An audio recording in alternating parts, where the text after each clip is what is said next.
Livro a propósito da Introdução à Metapsíquica Humana, de Ernesto Bozano. Capítulo 8. Aparições de mortos no leito de morte. Chegando ao exame do que Sudri julgou oportuno dizer sobre os casos de aparições de mortos no leito de morte, verifico, desde logo, haver ele suprimido a primeira objeção feita quando publicou a análise do meu livro, tendo mantido a segunda, embora fosse esta refutada pelos mesmos argumentos que inutilizaram a primeira. Verdade é que nos apresenta agora essa segunda hipótese sob forma um tanto diversa, generalizando-a mais e fazendo-a mais complexa, talvez esperando, assim, torná-la invulnerável. Se assim pensa, engana-se redondamente. Eis a nova edição da velha argumentação. Bozano colecionou 3 grupos desses casos espontâneos que, igualmente, considera irredutíveis. Não vemos como os casos de aparições de defuntos no leito de morte possam resistir à explicação metapsíquica. Sabemos que as crises orgânicas favorecem as manifestações telepáticas. Se vemos fantasmas à cabeceira de um moribundo, é que este último provavelmente os criou. Objetivou as imagens de entes queridos, daqueles que vigorosas tradições morais ou religiosas lhe apresentaram durante a vida, como habitando um mundo que, por sua vez, vai habitar. Mesmo com as faculdades conscientes já anuladas, seu subconsciente pode conservar uma atividade considerável. Se os entes, cuja imagem aparece, moravam na localidade, os traços psíquicos respectivos podem contribuir para o fenômeno. Bozano declara que, em telepatia, é o fantasma do agente que aparece ao percipiente. Aqui se dá o inverso, mas nós não estamos às voltas com a telepatia e os fantasmas são perfeitamente objetivos. Página 357. Relativamente à última objeção, que é a repetição da precedente, parece impossível que Sudri, dado o intervalo decorrido, não houvesse verificado que, nos casos do gênero dos que temos em vista, a única hipótese que os nossos opositores poderiam tentar, com alguma razão, fazer prevalecer era justamente a de uma telepatia, sob a forma do pensamento dos presentes e dos ausentes voltado, nesse momento, para os mortos percebidos em visão pelo moribundo. E que esta possibilidade, uma vez excluída, possibilidade aliás insustentável na maioria dos casos, não existe nem pode existir qualquer outra hipótese explicativa, além da que afirma a presença de espíritos de mortos percebidos em visão pelo moribundo. Nessas condições, só me resta assinalar com satisfação que, uma vez pelo menos, encontro-me de acordo com o meu contraditor que, afirmando muito justamente que nas circunstâncias em apreciação nós não estamos às voltas com a telepatia, reconhece a justeza da tese espírita, ainda que disto não pareça perceber-se. Para demonstrar o que afirmo, vejo-me forçado a reproduzir um trecho da minha precedente argumentação, ao refutar em primeiro lugar a hipótese alucinatória, outrora sustentada pelo autor, e em seguida da teleplastia, por ele ainda defendida. Eis como eu me exprimia. Um pouco adiante, a propósito das aparições de mortos no leito de morte, meu crítico observa. Bozano acrescenta este argumento. Se os fenômenos em questão tivessem como causa o pensamento do moribundo, dirigido para aqueles que ama, o moribundo, em vez de ser exclusivamente sujeito a fenômenos de forma alucinatória representando defuntos, deveria perceber mais frequentemente formas alucinatórias representando pessoas vivas. Ora, isto nunca se tem verificado. Como garantir isto? Os fenômenos alucinatórios, representando pessoas vivas, são mesmo frequentes na história da metapsíquica. Apresso-me em responder ao ponto interrogativo que se me dirige de modo tão peremptório e o faço começando por pedir licença para lembrar que não sou dos menos competentes em matéria de classificações metapsíquicas. O que tenho afirmado é sempre o resultado da análise comparada de grande número de fatos colhidos com o maior escrúpulo. No caso que nos prende agora a atenção, os fatos mostram que os fenômenos do gênero das aparições dos vivos se produzem com uma relativa frequência, mas que não se conhece um só exemplo de aparição de vivos no leito de morte. É esta última circunstância, teoricamente muito importante, que eu quis pôr em evidência pela argumentação incriminada. Isto faz que a pretendida objeção-refutação do meu crítico, isto é, que os fantasmas dos vivos são frequentes na história metapsíquica, não seja nenhuma objeção, nenhuma refutação, mas simplesmente uma constatação de fenômeno, que nenhum metapsiquista, ou seja, ciência que tem por objeto o estudo da produção de fenômenos que está além da matéria, se lembrou, até hoje, de contestar. Agora, a título de esclarecimento complementar, devo acrescentar que nas minhas classificações de casos encontram-se 5 episódios de moribundos a quem apareceram fantasmas de pessoas que os assistentes supunham vivas. Em todos os 5 casos, porém, verificou-se depois que as pessoas vistas pelos doentes haviam morrido, em tempo que variava, antecipando-se a época da aparição, de 9 dias a 5 meses, sem que disto nenhum dos assistentes ou o moribundo tivesse ciência. Esta circunstância, de valor indiscutível, contribui grandemente para aumentar o prestígio da prova negativa, já de si bem eloquente, a que acabamos de nos referir, prova negativa que serve mais do que qualquer outra prova afirmativa, para mostrar o bom fundamento da minha hipótese. Concluí, pois, nos termos seguintes. Dado que da análise comparada dos fatos resulta que nos fenômenos de aparição de mortos, no leito de morte, não se produzem interferências de aparições de fantasmas de vivos, quando essas interferências se deviam dar frequentemente, se esse fenômeno fosse devido a uma projeção do pensamento de moribundo, segue-se que a última hipótese deve fatalmente cair. Não permanece, portanto, de pé senão uma hipótese capaz de explicar esse conjunto de fatos e é a que afirma que as aparições de mortos no leito de morte são manifestações objetivas estranhas a todos os assistentes, o que importa em reconhecer nessas aparições a autêntica personalidade dos mortos vistos pelo moribundo e pelos assistentes. Estas considerações servem ainda para liquidar uma outra objeção, que Sudri me dirige, sobre o mesmo assunto. Diz ele. Enfim, como argumento supremo, Gozano escreve. Salvo raríssimas exceções, é o fantasma do agente que se manifesta ao percipiente, enquanto que nos casos de aparições de mortos no leito de morte, a regra do mesmo modo indiscutível é diametralmente oposta.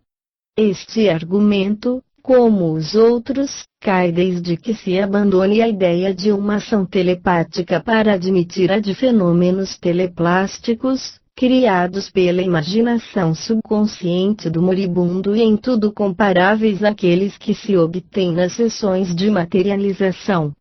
É claro que para aniquilar esta objeção fantástica basta nos reportemos ao que foi dito para refutar a objeção precedente. Se é verdade que nos casos de aparições de mortos no leito de morte não se constatam episódios de aparições de vivos, não obstante o moribundo pensar comumente e intensamente em pessoas queridas e ausentes, isto prova que as aparições de mortos, vistos pelos moribundos, não são nem projeções, nem objetivações do seu pensamento. Com efeito, Se assim fosse, o moribundo, também nesta segunda circunstância, deveria materializar mais frequentemente fantasmas de vivos que de mortos. Esta segunda objeção cai, pois, como a primeira, em consequência da inexistência da causa geradora suposta do fenômeno. Por consequência, esta vez ainda a minha argumentação em favor da presença real dos mortos, percebidos em visão pelos moribundos e pelos assistentes, aparece mais do que nunca cientificamente legítima e teoricamente decisiva. Tal foi então a minha argumentação. Não padece dúvida que se o meu contraditor tivesse a intenção de fazer prevalecer as suas opiniões sobre o assunto, deveria começar por demonstrar o erro da minha argumentação, ao refutar-lhe a tese. Preferiu mais uma vez não responder, continuando muito embora fazer uso dos seus sofismas destroçados. Como explicar essa curiosa idiosincrasia do nosso autor pela lógica? Se persuadido está que a razão lhe assiste, não há motivo para que a não demonstre. Se intimamente reconhece não estar ela consigo, não se compreende que persista em apresentar argumentos que sabe destituídos de base. Fobia pela lógica. Caso pensado.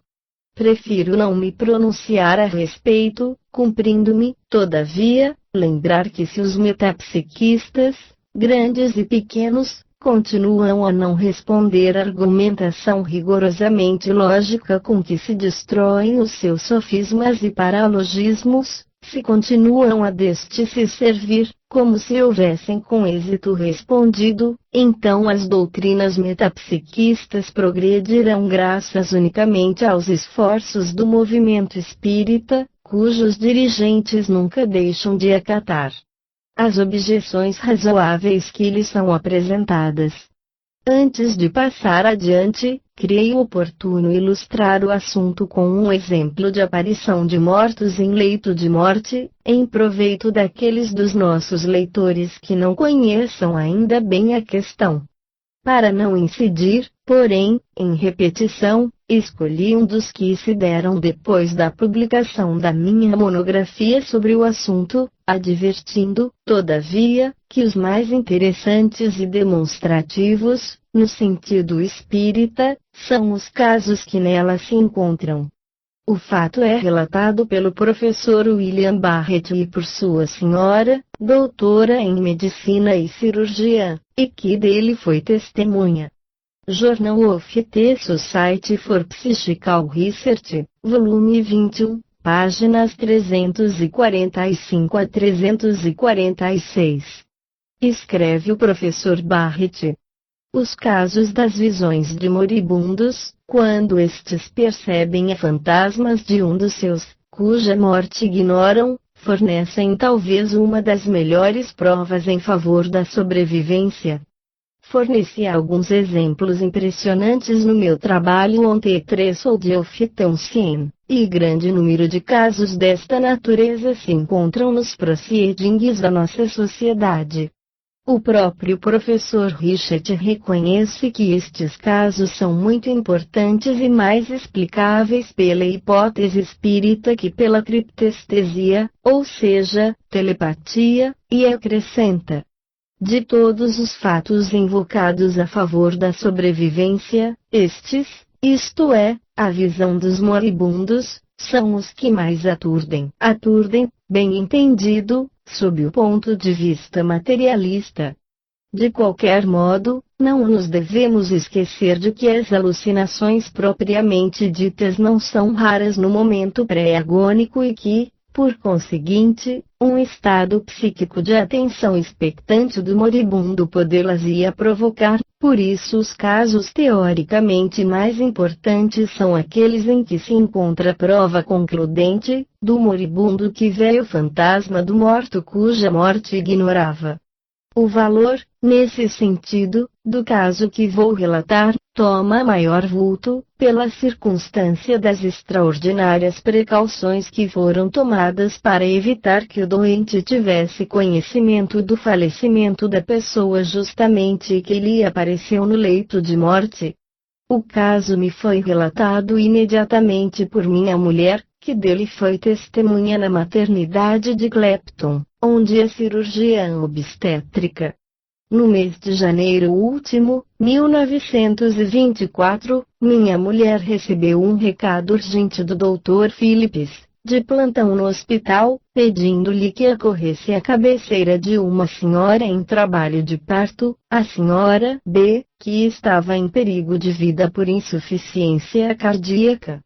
Minha mulher para lá se dirigiu imediatamente, a criança foi salva, nada tendo, entretanto, podido fazer com relação à senhora, que se foi lentamente extinguindo. Lady Barrett diz a respeito. Quando tornei ao quarto, a senhora B estendeu-me a mão, dizendo: agradeço-vos tudo o que por mim fizeste e pelo meu bebê. É um rapaz ou uma menina?